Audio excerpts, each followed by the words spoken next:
Moi, j'ai commencé à réaliser Enfin, j'avais fait un premier film très expérimental dans les années 2012, un truc comme ça. Et puis, j'ai commencé à faire J'ai fait un premier court-métrage qui s'appelait Eastpak, que j'ai écrit, qui était produit par Longman, chez qui on se trouve pour l'instant, en me disant, tiens, j'ai envie de faire un film avec mes copains, qui soit facile à faire, qui soit léger. J'ai remis la commission, je l'ai eu du premier coup. Le film, c'était un huis clos, tout le monde était libre. Et en fait, il y a eu un espèce de parcours extrêmement facile, où tout à fait que j'ai pu accéder à la réalisation très facilement. Si les bons dieux des calendriers ne s'étaient pas mis d'accord, peut-être que j'aurais jamais réalisé de ma vie en me disant, mais en fait c'est chiant, en fait c'est long, en fait c'est fastidieux, comme ça l'est dans 90% du temps. Et en faisant ISPAC, j'ai assez bien aimé faire ça, mais c'était un projet assez lourd, avec beaucoup de gens, de caméras, très découpé, un lieu unique, avec une table, et ça m'a vraiment fait chier. Et puis après ça, j'ai fait un autre film, très rapidement après, qui s'appelait La Musique, qui est un film qu'on a tourné sur plusieurs mois, très très très très léger, parce qu'il y avait un mec à l'image, un mec au son et moi, dans les décors, avec mon filleul, dans ma maison, chez la maison des amis et tout. Et là, j'ai beaucoup plus trouvé un genre de cinéma qui me plaisait plus. Et puis après, en fiction, j'ai fait la musique, puis j'ai fait Abada, puis j'ai fait un qui s'appelait Fratresse, puis j'ai fait Hiver.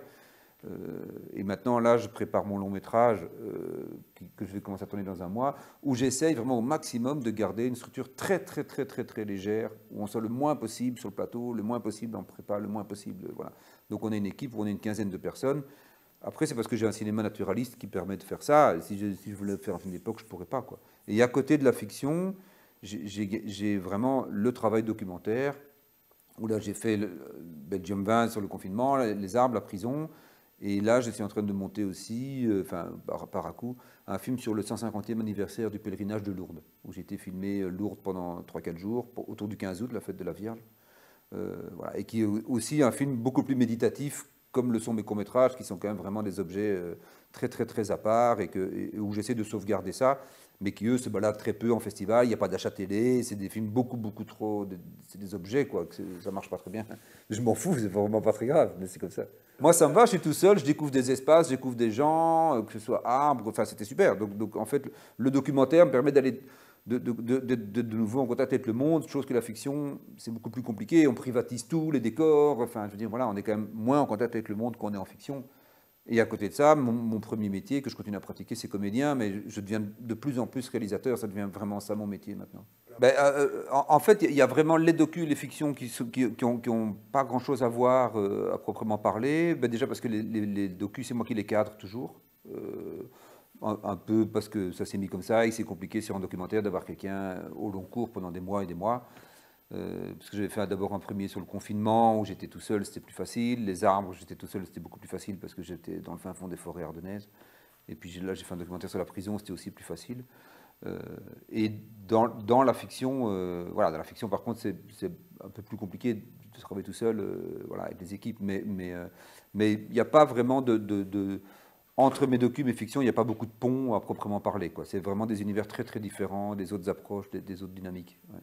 Ben, Hiver, c'était parti d'une discussion que j'avais eue avec une amie qui était la fille d'une femme de ménage et qui me disait qu'elle avait vécu des situations comme ça, très compliquées, où sa maman s'entendait, elle avait l'impression, en tout cas, du haut de ses 7 ou 8 ans, que sa maman aimait mieux les gens pour lesquels elle travaillait que ne l'aimait elle, ce qui était complètement fou, etc. Mais à un moment donné, il y avait quand même un certain rapport, une servilité, un peu par rapport à ses employeurs, et donc la gamine le vivait mal. Et j'étais parti de cette base-là. On a dit qu'on écrirait ensemble, puis j'ai finalement écrit tout seul, mais voilà, j'avais envie de pouvoir avoir un gamin qui vivait extrêmement mal le fait que sa maman ait une relation particulière avec les gens qui l'emploient. Et j'ai regardé beaucoup oui, quand même vraiment beaucoup de films sur les gens de maison, etc. Et il y avait une systématique que je voulais éviter, qui était les gens de maison, un moment ou l'autre, remettent toujours les domestiques en place en disant, écoutez, Rosa, vous travaillez pour nous et taisez-vous. Et c'était quelque chose que je n'aimais pas du tout et je n'avais pas envie que ce soit ça. Et en parlant, quand j'ai fait un petit peu toute la préparation et tout, beaucoup de gens m'ont dit, mais moi, il y avait des gens qui avaient eu des gens de maison, il y avait des gens dont la famille avait travaillé pour, etc. Et beaucoup de gens me disaient, mais souvent, ça se passe très très bien. En fait, les gens ont juste besoin de quelqu'un pour travailler à la maison. Mais tu parles pas mal à ton dentiste, tu parles pas mal à ton entrepreneur, tu parles pas mal à ton médecin, il n'y a pas de raison que tu parles mal aux gens de maison, quoi. Et donc voilà, ça c'était quelque chose dans le film qui était très important pour moi, c'était qu'en fait les maîtres de maison soient très très respectueux par rapport aux gens qu'ils employaient. Schumacher aussi, il avait son casque. Hein, Ouais, mais Schumacher, il n'a pas fait exprès. Ouais, mais n'empêche, t'as vu dans quel état il est, c'est un légume. Bah, Faut qu'il ait fait exprès. Il a pas tort, Lou. Non, c'est vrai. Bah, après, je dis ça, je dis rien, mais ceux qui se blessent, c'est juste qu'ils sont nuls, hein. Donc à apprendre à skier, sérieusement. Peut-être qu'ils apprennent, tu sais. Ah bah, t'as retrouvé tout pain. Ça suffit. Non. Bah, engage. Dis, toi aussi, ça t'est arrivé juste avant, personne n'a rien dit, donc non. Jamais de la vie, ça même. Arrête un peu de rigoler quand t'arrives pas, c'est pas possible, là. Aureliano, ven aquí ahora mismo. Aure. Ça va? Oh non, Rosa. Je suis vraiment désolée. Ça va, je sais pas ce qu'il faut. T'es fier de toi, franchement? Bravo. Hein. Félicitations, vraiment, là. La prison, c'est un long métrage, donc c'est un projet quand même qui est beaucoup, beaucoup plus long. Et ça s'est mis parce que moi, j'étais voisin de la prison à ce moment-là. J'ai déménagé, j'habitais place Van Menen. Et donc, je passais tous les jours devant la prison. Et j'ai un ami qui est sorti de prison, qui avait été à la prison de Mons, et qui m'a expliqué un peu la prison, comment ça se passait, etc. Et je me suis dit, tiens, c'est intéressant. Et justement, sachant que la prison allait déménager, j'ai contacté la prison pour savoir si je pouvais venir filmer le déménagement, la logistique du déménagement. Au début, ce n'était pas spécialement un film politique ni rien. Et puis, au fur et à mesure, ça a pris très très longtemps pour pouvoir rentrer dans les murs de la prison, parce que c'était des très longues négociations avec le pouvoir pénitentiaire et tout, on se doute bien. Et donc, pendant ce temps-là, j'ai rencontré tous des gens qui travaillent autour de la prison ou dans la prison, et donc, ils m'ont permis de charpenter un peu l'idée intellectuelle du film. Et donc le film, quand j'ai commencé à pouvoir tourner dans la prison, j'avais déjà un regard qui était pourquoi est-ce qu'on construit de nouvelles prisons, et surtout pourquoi est-ce qu'on construit de nouvelles prisons avec un partenariat public-privé, parce que les nouvelles prisons sont à moitié privées. Et donc le film, le long métrage, il dure un peu plus d'1h10, il s'interroge sur les moyens logistiques et techniques de comment est-ce qu'on ferme les prisons, comment est-ce qu'on ouvre des nouvelles, etc.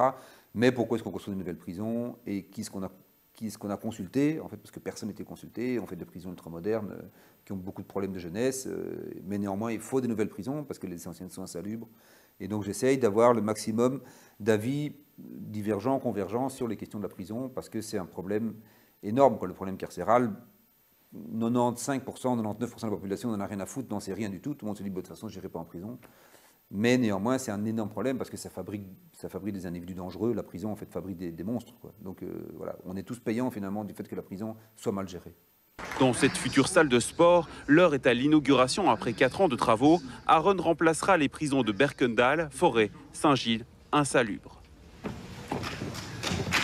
Le but, c'est de prévoir une détention humaine, hein, c'est-à-dire plus d'accompagnement, plus de travail aussi au sein des prisons. Et le but, c'est de diminuer le récidive. Le ministre de la Justice, de faire baisser le taux de récidive. Il mentionne le chiffre de 70%. Alors, c'est évidemment un objectif ambitieux et nécessaire, on le comprend. Est-ce que vous dites, en fait, que la surpopulation carcérale, c'est un choix politique ? Il y a une étude qui dit qu'est-ce qui explique le mieux la croissance de l'incarcération? C'est l'insécurité économique. On observe, plus les gens ont peur économiquement, plus on remplit les prisons. Le cinéma français, on est quand même dans des films qui sont souvent de même facture, quoi. Il y a quand même un peu le cinéma féministe, un peu triste, le cinéma c'est cela. Et je trouve quand même qu'il y a quelques grandes écoles de cinéma et on a parfois un tout petit peu l'impression d'avoir déjà vu les mêmes films 10, 15, 20, 25 fois. Je trouve que sur un truc comme le cinéma belge, la diversité est énorme du fait qu'il y a tellement de culture, il y a tellement de métissage, il y a tellement, enfin voilà, même en commission, je vois passer plein de films sur la question du Congo, enfin voilà, en documentaire, on est encore très très fort sur ça, quoi. Il n'y a pas longtemps, on a commencé à déboulonner les statuts, les jugements, enfin, on va avoir plein de choses autour de ça. Je pense que le cinéma a au moins cet avantage énorme, cinéma belge francophone en tout cas, d'avoir une fraîcheur, une diversité incroyable qui n'est pas cadenassé par des gros organismes comme le CNC, la Fondation Gann, tous les films qu'il avait. Voilà, et il y a une liberté de ton en Belgique que je trouve incroyable, et pour ça je ne quitterai jamais ce pays, ça c'est certain.